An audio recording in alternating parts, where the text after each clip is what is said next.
കൂടുതൽ നടക്കുന്നു അത്രയും കാലം കൂടുതൽ ജീവിച്ചിരിക്കാം. അതുകൊണ്ട് പെൺകുട്ടികളെ കഴിയുമെങ്കിൽ നടക്കണം. പലപ്പോഴും നടക്കാൻ സാധിക്കത്തില്ല. രണ്ടാമത്തെ നമ്മളുടെ ഭക്ഷണശീലങ്ങളാണ്. ഭക്ഷണശീലത്തിൽ വന്ന വ്യതിയാനം. എന്താ നമ്മളെ രാവിലെ കഴിക്കുന്നത്? എന്ത് കഴിക്കും? മാമോൾ പറയണ്ട. ഇഡ്ഡലി, ദോശ. അവനെന്താ കഴിക്കുന്നത്?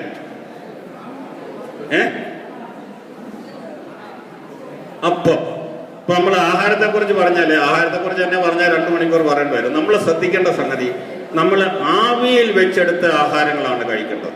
എങ്ങനെയുള്ള ആഹാരമാണ്? ആവിയിൽ വെച്ചെടുത്ത്. അപ്പൊ ഇഡ്ഡലി കഴിക്കാം. ദോശയേക്കാൾ നല്ലത് ഇഡ്ഡലിയാണ്. ഇഡ്ഡലി കഴിക്കാം. രണ്ടാമത് പുട്ട് കഴിക്കാം. പിന്നെ ഇടിയപ്പം കഴിക്കാം. കോഴിക്കട്ട കഴിക്കാം.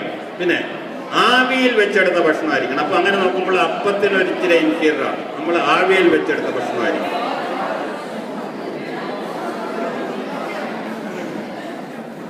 രണ്ടാമത് നമ്മൾ എപ്പോഴും കഴിക്കേണ്ടത്, ഇന്നും എന്നും കഴിക്കേണ്ടത്, നമ്മൾ സ്വയം പാചകം ചെയ്യുന്ന ഭക്ഷണമായിരിക്കണം.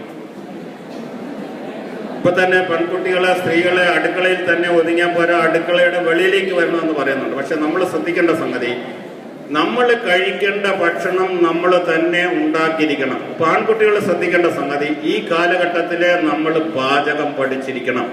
ഈ കാലഘട്ടത്തിൽ പഠിച്ചിരിക്കേണ്ട ഒരുപാട് സംഗതികളുണ്ട്. ഞാൻ കഴിഞ്ഞ ദിവസം കോരിത്തോട് സ്കൂളിൽ പോയിരുന്നു. അവിടെ ഞാൻ ചോദിച്ചു, നിങ്ങളിലെ സൈക്ലിംഗ് അറിഞ്ഞുകൂടാത്ത എത്ര പേരുണ്ട്? സൈക്ലിംഗ് അറിഞ്ഞുകൂടാത്ത എത്ര പേരുണ്ട്? എത്ര പേർക്ക് സൈക്ലിംഗ് അറിയാം? സൈക്ലിംഗ് അറിയാത്ത എത്ര പേരുണ്ട്? സൈക്ലിംഗ് അറിയാം. എന്തുകൊണ്ട് മോളെ സൈക്ലിംഗ് പഠിച്ചില്ല? അല്ലല്ല, പുറകിലിരിക്കുന്ന മോള്, ആ മോള് വാസ്തവം പറഞ്ഞു. എന്തുകൊണ്ട് നിങ്ങൾ സൈക്ലിംഗ് പഠിച്ചില്ല? തീർച്ചയായിട്ടും നിങ്ങൾ സൈക്ലിംഗ് പഠിക്കണം. എനിക്ക് എന്റെ ചെറുപ്പത്തിൽ സൈക്ലിംഗ് പഠിക്കാൻ സാധിക്കില്ല. 68ാമത്തെ വയസ്സിൽ എനിക്ക് പഠിക്കാൻ സാധിക്കത്തില്ല. എനിക്ക് അതുകൊണ്ട് ഒരുപാട് പ്രശ്നങ്ങൾ വന്നു. നിങ്ങൾ 4 വരി പാത ഉണ്ടാകുന്നു, 6 വരി പാത ഉണ്ടാകുന്നു. അതിനൊക്കെ ശേഷം 10-15 കൊല്ലം കഴിയുമ്പോൾ നമ്മുടെ വഴിയോരങ്ങളിൽ വരാൻ പോകുന്ന എന്തായിരിക്കും? അല്ല, സൈക്കിളിനുള്ള പാത. സൈക്കിളിനുള്ള പാത വരും. അതിനുശേഷം അതിന് വെളിയിൽ നടക്കാനുള്ള പാത വരും. ഇത് ഇല്ലാതിരിക്കാൻ ഒക്കത്തില്ല. ഞാൻ യൂറോപ്പിൽ പല മാസങ്ങൾ താമസിച്ചിട്ടുള്ള ആളാണ്. അവിടെ എല്ലാം ഈ 6 വരി പാതയുടെ വെളിയിൽ കൂടി സൈക്ലിങ്ങിനുള്ള പാതയുണ്ട്. കുറെ നാൾ കഴിയുമ്പോൾ നിങ്ങൾ വിചാരിക്കും ഭർത്താവ് വരും, കാറ് കിട്ടും, നമുക്ക് പോകാം. ഒരു കാലഘട്ടത്തിൽ നിങ്ങൾക്ക് സൈക്കിളിനെ ആശ്രയിക്കേണ്ടി വരും. അതുകൊണ്ട് തീർച്ചയായിട്ടും ഈ കാലഘട്ടത്തിൽ നിങ്ങൾ സൈക്ലിംഗ് പഠിച്ചിരിക്കണം. പഠിക്കാത്ത കുട്ടികളെല്ലാം പഠിക്കണം. നീന്തൽ അറിയാവുന്ന എത്ര പേരുണ്ട്? എന്തുകൊണ്ട് നീന്തൽ പഠിക്കുന്നില്ല? എന്തുകൊണ്ട് നീന്തൽ പഠിക്കുന്നില്ല? ഈ കാലഘട്ടത്തിൽ നീന്തൽ പഠിച്ചിരിക്കണം. ഈ കാലഘട്ടത്തിൽ. കാരണം നമ്മളെ പിൽക്കാലത്ത് എവിടെയാണ് നമുക്ക് ജോലിക്ക് പോകുന്നതെന്ന് പറയാനൊക്കത്തില്ല. എവിടെയാണ് നമ്മൾ സഞ്ചരിക്കേണ്ടത്? കുമരകത്താണോ, തേക്കടിയിലാണോ, യൂറോപ്പിലാണോ, എവിടെയാണോ പോകേണ്ടതെന്ന് പറയാനൊക്കത്തില്ല. അതുകൊണ്ട് തീർച്ചയായിട്ടും നിങ്ങളെ നീന്തൽ പഠിച്ചിരിക്കണം. പാചകം അറിയാവുന്ന എത്ര കുട്ടികളുണ്ട്? ആൺകുട്ടികൾ എത്ര പേരുണ്ട്? തീർച്ചയായിട്ടും നിങ്ങൾക്ക് വേണ്ട വിഭവങ്ങൾ പ്രിപ്പയർ ചെയ്യാൻ നിങ്ങൾ പഠിച്ചിരിക്കണം. എന്തുകൊണ്ടാണോ പറയുന്നത്? എന്തുകൊണ്ടാണ് പറയുന്നത്? കാരണം നമുക്ക് കഴിക്കാവുന്ന ഏറ്റവും നല്ല ഭക്ഷണം എന്ന് പറയുന്നത് നമ്മൾ പാചകം ചെയ്തെടുക്കുന്ന ഭക്ഷണമാണ്. നമ്മൾ എന്ന് പറഞ്ഞാൽ നമ്മൾ തന്നെ വേണമെന്നില്ല. നമ്മുടെ അമ്മ അല്ലെങ്കിൽ സഹോദരി അല്ലെങ്കിൽ ഭാര്യ നമ്മളുടെ വീട്ടിൽ പാചകം ചെയ്തെടുക്കുന്ന ഭക്ഷണമാണ് ഏറ്റവും നല്ലത്.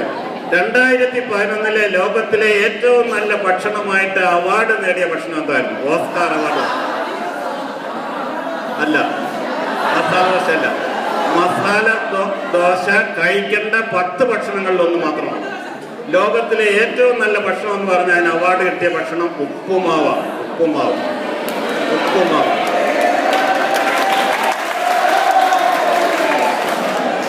അതുകൊണ്ട് ലോകത്തിലെ ഏറ്റവും നല്ല സൂപ്പ് എന്ന് പറയുന്നത് ഏതാണ്? ലോകത്തിലെ ഏറ്റവും നല്ല സൂപ്പ് എന്ന് പറയുന്നത്